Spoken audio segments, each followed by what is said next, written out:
Hello नमस्कार सगळ्यांना, मी सुप्रिया शिंदे ब्लॉग्समध्ये तुमचं स्वागत करते। तर चला मग आपण जास्त टाईम न घालता डायरेक्ट विषयाकडे वळूया। तर आजचा पण एक व्हिडिओ मी किचन टिप्सवर घेऊन आलेली आहे। आपल्या किचनमध्ये सगळ्यात महत्त्वाची जी वस्तू असते ती असते आपला मिक्सर। जर मिक्सर बंद पडला किंवा मिक्सरला काय झालं तर आपल्या किचनमधलं सगळं काम थांबतं। आधीच्या काळातल्या महिलांना खलबत्त्यामध्ये वाटण बनवायची सवय होती, पण आज आपल्या धावपळीच्या जीवनामध्ये आपल्याला इलेक्ट्रॉनिक वस्तूची गरज भासते। पण कधी कधी काय होतं, मिक्सर एवढं घाण होतं की अक्षरशः चिकट होतं आणि त्याच्यातलं पांढरं मिक्सर असेल तर ते क्लीन करायला खूप वेळ लागतो। तर असे घाण झालेले आणि जास्तीत जास्त पांढरे मिक्सर साफ कसे करायचे ते याच्यावर आजचा हा व्हिडिओ मी घेऊन आलेली आहे। तर हे मिक्सरसुद्धा आपण एका टाकाऊ पदार्थ यूज करून ते मिक्सर साफ करणार आहे। तर मी काय त्याच्यासाठी यूज करणार आहे तर व्हिडिओ शेवटपर्यंत पहा आणि माझ्या चॅनलवर नवीन असाल तर माझ्या चॅनलला सबस्क्राईब, लाईक आणि शेअर करायला विसरू नका। झूम करून तुम्हाला दाखवते किती घाण झालेला आहे, खूप घाण झालेला आहे। तसं मी काम झाल्यावर रोज पुसत असते, पण कधी कधी गडबडीच्या वेळेला राहून जातं पुसायचं। तर बघा, आणि हे हँड ग्राइंडर आहे माझ्याकडे, तर हे पण थोडंसं क्लीन करायला आलेलं आहे। तर ह्याच्यासाठी आपण वापरणार आहोत काय, तर ह्याच्यासाठी आपण वापरणार आहोत लिंबू। Yes, lemon. जे घरामध्ये आपले थोडेसे खराब झालेले लिंबू असतात ते आपण फेकून देतो, पण ते लिंबू फेकून न देता त्या लिंबाचा रस असा पूर्ण मिक्सरला लावून घ्यायचा आहे।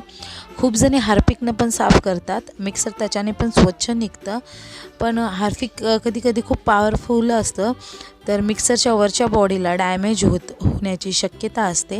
म्हणून मी सध्याला तर लिंबाचा वापर करते। आणि साबण वगैरे लावली जास्त आपण जी भांड्यासाठी यूज करतो तर मिक्सरमध्ये पाणी जायचा भीती असते। फक्त बघा, मी फक्त 2 बोटाला लागेल एवढा जो निरमा पावडर येतो, तो कपडे धुवायचा सगळ्यात आधी जो यायचा निरमा पावडर, त्याची 2 बोटं फक्त लावलेली आहे। आणि असा जो आपल्या घरातला एक टाकाऊ ब्रश असतो त्याच्याने हे मिक्सर असं साफ करायचं आहे। तर तुम्ही मला म्हणताल की बाबा हे का लावलं आहे लिंबू, तर लिंबू ह्याच्यासाठी लावलेला आहे की लिंबाने मिक्सरवर जो चिवटपणा जमा झालेला आहे, म्हणजे आपण जे मसाले वाटतो त्या मसाल्यांचं तेल किंवा काही पडलेलं असेल तर त्या लिंबाच्या रसाने लगेच निघून जातं। कारण लिंबामध्ये हे ॲसिडिक तत्व जास्त असतात। चिकनाई हटवण्यासाठी लिंबाचा आपल्या भांड्याच्या साबणामध्ये पण उपयोग होतो। तर का नाही आपण डायरेक्ट लिंबू मिक्सरवर वापरायचा, म्हणून हे मी एकदा असाच प्रयोग केला, पण तो प्रयोग यशस्वी ठरलेला आहे माझा। आणि मी हर टाईम लिंबू असे जमा करते आणि असं त्याचा उपयोग करते। आणि आता सगळीकडून घासून घेतल्याच्या नंतरनं ब्रशनं थोडंसं ओलं कापड केलेलं आहे मी, आणि व्यवस्थित वायर पुसलेली आहे। मिक्सर सगळं व्यवस्थित पुसून घेतलेलं आहे जेणेकरून थोडंसं ड्राय होईल। तर मिक्सर खाली काढून घ्यायचं आहे, एक कोरडा कापड घ्यायचा आहे आणि व्यवस्थित मिक्सर पुसून घ्यायचं आहे। ते साबणाचा त्याचा उपयोग करत बसल्यावर कुठेतरी मिक्सरमध्ये पाणी जातं, कुठेतरी शॉर्ट सर्किट होतं, त्याच्यासाठी अशा प्रकारे मी मिक्सर पुसून घेते। आणि लिंबाने खरंच कोणत्याही ह्याच्यावरचा जी चिकचिकी असते किंवा चिकनाहट असते ती दूर होते। तर असं थोडंफार राहिलेलं मी चाकूनं काढून घेते आणि असं पलटी केल्याच्या नंतर आहे तेवढं घाण सगळं निघून गेलेलं आहे। आणि मिक्सर बघा माझं किती छान पांढरं शिपट दिसत आहे।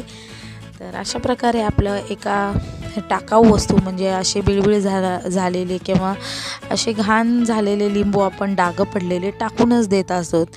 तर असा तुम्ही लिंबाचा उपयोग करा, आपल्या पैशाची पण बजेट होईल आणि पैशाचा वायफळ खर्च नाही होणार आहे। तर अशा प्रकारे मी उपयोग केलेला आहे। ही माझी एक साधी सोपी ट्रिक आणि टिप आहे। तर मिक्सर तर व्यवस्थित साफ झालेलं आहे। राहिलेलं मी जिथं कानाकोपऱ्यांना जेवढं घाण राहिलं आहे ते कापडाच्या मदतीनं थोडं साफ करून घेते। तर अशा प्रकारे मिक्सर सुंदर असं दिसतंय माझं, बघा किती क्लीन झालेलं आहे। आणि आता नेक्स्ट आहे हँड ग्राइंडरची बारी। तर बघा किती घाण होतं ह्याच्यामध्ये, कारण हँड ग्राइंडर मी कधीतरी यूज करते, पण कधी कधी स्वच्छ धुवूनसुद्धा राहून जातं काय तसंच। तर लिंबू पण ह्याला पण लावून घेतलेला आहे, कारण वरच्या बाजूला आपण जास्त वापर करतो, चिकट हात वगैरे लागतात. आणि समोर मी लिंबू व्यवस्थित लावून घेतलेला आहे आणि ह्याला पण अगदी बघा 2 बोट, फक्त 2 बोट एवढाच जो निरमा पावडर येते ती लावलेली आहे. आणि झालं, मस्तपैकी असं पुसून घ्यायचं आहे. जिथं जिथं आपल्याला चिकट वाटतं तिथं स्वच्छ पुसून घ्यायचं आहे. हे बघा, आणि शक्य करून कॉटनचं कापड वापरायचं आहे, म्हणजे पाणी लवकर सोक होईल म्हणून. आणि बघा किती स्वच्छ झालेला आहे माझा हँड ग्राइंडर पण बघा. तरी पण मी एकदा यूज करण्याच्या आधी समोरचं थोडं पाण्याने व्यवस्थित धुवून घेत असते. पण अशी एक काय म्हणता येत, आपल्या गृहिणींना मनाची शांती मिळते की आपल्या वस्तू किती क्लीन आहेत.